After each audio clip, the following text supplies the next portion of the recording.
আসসালামু আলাইকুম, সবাইকে স্বাগতম। প্রিয় শিক্ষার্থী বন্ধুরা, এই যে মির্জাপুর ক্যাডেট কলেজে টেস্ট পরীক্ষায় যে প্রশ্নটি এসেছিল এইচএসসি টেস্ট পরীক্ষায়, তো এই প্রশ্নটির এই গ নাম্বারের উত্তর আমি পূর্বের ক্লাসে করিয়েছিলাম।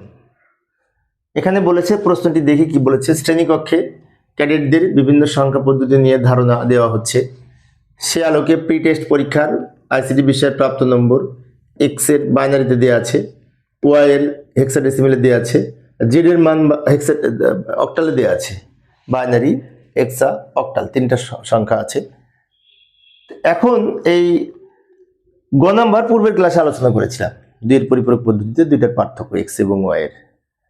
তো ওই বিশেষ করে প্রশ্নের উত্তরটি দেখে একজন শিক্ষার্থী আমাকে কমেন্টসে লিখছে যে ঘ নাম্বারের উত্তর করে দিলে ভালো হতো, ঘ নাম্বারটা একটু বড় ছিল, সেজন্য আজকে আলাদা করে আমি এই ঘ নাম্বারের উত্তরটি দেখাবো। ঘ নাম্বারে কি বলেছে লক্ষ্য করি। সব ক্যাডেটদের প্রাপ্ত নম্বরকে বাইনারিতে রূপান্তর করো এবং তাদের গড়কে বাইনারিতে প্রকাশ করো। দারুণ বলেছে, প্রত্যেকটার আলাদা আলাদা বাইনারি করো এবং তিনটার যে গড় মান হয় সেইটাকেও বাইনারি করো। তার মানে আমাদের এটার বাইনারি তো দেয়াই আছে, এটারও বাইনারি করব, এটারও বাইনারি করব। তবে একটা বিষয়, সেটি হচ্ছে আমরা একটা কাজ করতে পারি, এই সবগুলোকে দশমিকে রূপান্তর করতে পারি। যেমন এই দুইটার দশমিক কিন্তু গ নাম্বারে নির্ণয় করেছিলাম, সেক্ষেত্রে এইটার দশমিক মান হয়েছিল 86 আর এইটার দশমিক মান হয়েছিল 95 তাই আমাদের যদি গড় করতে হয় তাহলে সবগুলোকে দশমিক করে 3 দিয়ে ভাগ করলে গড় হবে। মানে তিনটা সংখ্যাকে দশমিকে রূপান্তর করব, দশমিক মানে তারপর তিনটা যোগ করব, যোগফলকে যদি 3 দিয়ে ভাগ করি তাহলে তো তিনটি সংখ্যার গড় হবে, তাই না? আচ্ছা, তারপর সেই গড় মানকে আবার বাইনারি করব। তো এই দুইটার দশমিক মান যেহেতু আমরা গ নাম্বারে পেয়েছি, তাই আমরা এইভাবে লিখতে পারি। সহজে করার জন্য সকল ক্যাডেটদের নম্বর বাইনারিতে রূপান্তর করে দেখানো হলো। প্রথমে দশমিক মান নির্ণয় করব। এক্স এর প্রাপ্ত নম্বর বাইনারিতে দেওয়া ছিল, যার দশমিক মান 86, গ হতে প্রাপ্ত, মানে এটা গ হতে নিয়ে আসলাম। আবার ওয়াই এর প্রাপ্ত নম্বর এই 5f ছিল, যার দশমিক মান হচ্ছে 95 এবং এটার বাইনারি মান আবার এটাও কিন্তু আমরা গতে পেয়েছি। গ নাম্বারে কিন্তু এইটার বাইনারি 2 দিয়ে ভাগ করে করে এটা নির্ণয় করেছি গ নাম্বারে। তাই এইটুকু অংশটুকু আমরা গ থেকে প্রাপ্ত পেলাম। তাহলে এখানে লক্ষ্য করলে দেখতে পাই 86 এর 10 বাইনারি মানে এত, 95 এর বাইনারি মানে এত। দুইটার বাইনারি মান আমরা নিয়ে আসলাম। এটা প্রশ্ন থেকে নিয়ে এসেছি আর এটা গ থেকে নিয়ে এসেছি। যদিও এইটার দশমিক মান এটাও কিন্তু গতে আমরা নির্ণয় করে দেখিয়েছি। তাই গ নাম্বারটা যদি না বুঝে থাকো কেউ, তাহলে ওটা দেখার জন্য অনুরোধ করব, পূর্বের ক্লাসে আছে গ নাম্বার। এইবার কি করব, এইখানে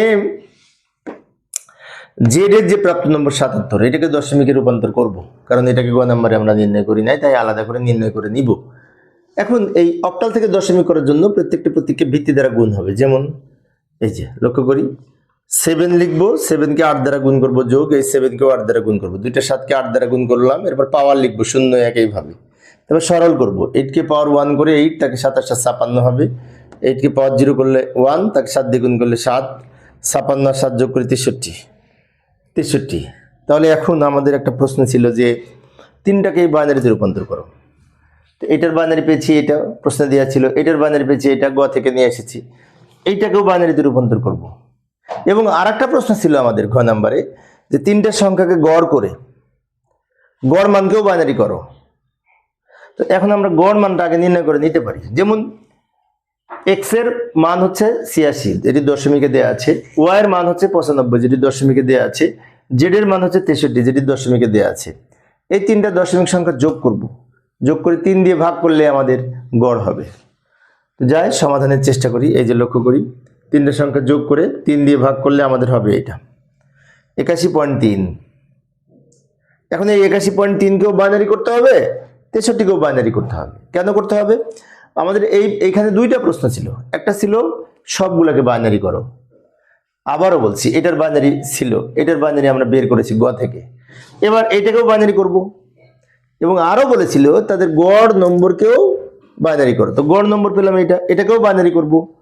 তাহলে আমরা লাস্ট ফাইনালি এটাকে এবং এটাকে দুইটাকে আবার বাইনারিতে রূপান্তর করব।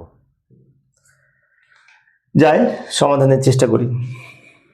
এই যে 63-র বাইনারিটা আগে করি। 63-র বাইনারি করতে হলে আমাদের এটাকে 2 দিয়ে ভাগ করব।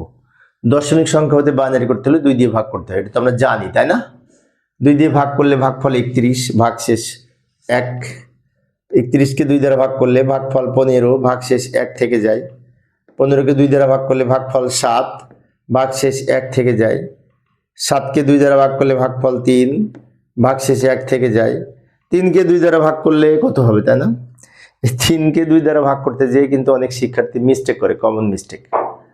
তাই একটু খেয়াল রাখবো, 3কে 2 দ্বারা ভাগ করলে ভাগফল হবে 1, ভাগশেষ থাকবে 1, ভাগফল 1, ভাগশেষ থাকবে 1। 3কে 2 দ্বারা ভাগ করলে এটাকে আবার আমরা 2 দ্বারা ভাগ করা যায় না, তখন এখানে 0 হবে আর এই 1 শেষে লিখব।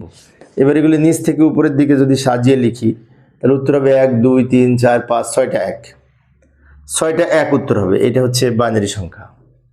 তাহলে এখন কিন্তু আমরা 3টা সংখ্যারই বাইনারি মান পেলাম। আবার আরেকটা কথা বলেছিল, 3টা সংখ্যার গড় নম্বরকে বাইনারি করো। তো গড় নম্বর আমরা কিছুক্ষণ আগে বের করেছি, সেখানে 81.3 না কত যেন ছিল, তো ওইটাকেও আবার বাইনারি করব। 3টা সংখ্যার গড় নম্বরের এই যে 81.3 এর বাইনারি করতে হলে 81কে আমরা 2 দ্বারা বারবার ভাগ করব, 0.3কে গুণ করব। আচ্ছা, 0.3টা আমি এদিকে বের করব, এখানে 81 বাইনারি বের করে নিই। 81কে 2 দ্বারা ভাগ করলে ভাগফল 40, ভাগশেষ 1। 40কে 2 দ্বারা ভাগ করলে ভাগফল 20, ভাগশেষ 0। 20কে 2 দ্বারা ভাগ করলে ভাগফল 10, ভাগশেষ 0। 10কে 2 দ্বারা ভাগ করলে ভাগফল 5, ভাগশেষ 0। 5কে 2 দ্বারা ভাগ করলে ভাগফল 2, ভাগশেষ 1। 2কে 2 দ্বারা ভাগ করলে ভাগফল 1, ভাগশেষ 0। 1কে 2 দ্বারা ভাগ করা যায় না, তখন এখানে 0 লিখলাম আর এই 1 শেষে লিখব। এবার এগুলি নিচ থেকে উপরের দিকে যদি সাজিয়ে লিখি উত্তর হবে 1 0 1 3টা 0 1, এটা হবে। কিন্তু আমরা একটা কাজ করি, 0.3 এরটা এখানে বের করে নিই। 0.3 যেটি ভগ্নাংশ সংখ্যা, তো ভগ্নাংশ সংখ্যাকে দশমিকে রূপান্তরের জন্য আমরা এখানে একটা দাগ দিয়ে এদিকে পূর্ণ সংখ্যা লিখবো, এদিকে ভগ্নাংশ লিখবো। ভগ্নাংশ নিচে 0.3 লিখবো, এটাকে 2 দিয়ে গুণ করব, 0.6 হয়। 0.6কে আবার 2 দিয়ে গুণ করব, তাহলে 1.2 হয়। 0.2কে আবার 2 দ্বারা গুণ করব, তাহলে হবে 0.4। এইখানে কিন্তু অনেক শিক্ষার্থী মিস্টেক করে, অনেক শিক্ষার্থী 1.2কে এই 2 দ্বারা গুণ করে। আসলে কিন্তু তা না, গুণ হবে এইটুকুকে 2 দ্বারা গুণ হবে, পয়েন্টের পরের অংশটুকু। 0.4কে আবার যদি 2 দ্বারা গুণ করি তাহলে হবে 0.8। এখন এটা উপরের থেকে নিচ দিকে সাজাবো, এটা যেমন নিচ থেকে উপরের দিকে সাজাবো, ঊর্ধ্বমুখী তীর চিহ্ন ব্যবহার করেছি। ওটা উপর থেকে নিচের দিকে সাজাবো, তাই যে নিম্নমুখী তীর চিহ্ন ব্যবহার করেছি বোঝানোর জন্য। এবার উত্তর লিখবো, উত্তর লেখার সময় ব্র্যাকেট দিব, ব্র্যাকেট দেওয়ার পর এইখান থেকে লেখা শুরু করব। 1 0 1 0 0 0 1 0 0 0, তারপরে 1, এরপর পয়েন্ট দিব। পয়েন্ট দেওয়ার পরে উপর থেকে নিচের দিকে 0 1 0 0 0 1 0 0, ব্র্যাকেট দিয়ে ভিত্তি হিসেবে 2 লিখবো, কারণ বাইনারি সংখ্যার বেজ হচ্ছে 2। এইভাবে আমরা এই দশমিক সংখ্যা হতে বাইনারিতে রূপান্তর করতে পারি। যদি পয়েন্টযুক্ত সংখ্যা থাকে তাও এইভাবে আমরা করতে পারি। তো প্রিয় শিক্ষার্থী, এই ছিল আজকের আলোচনা।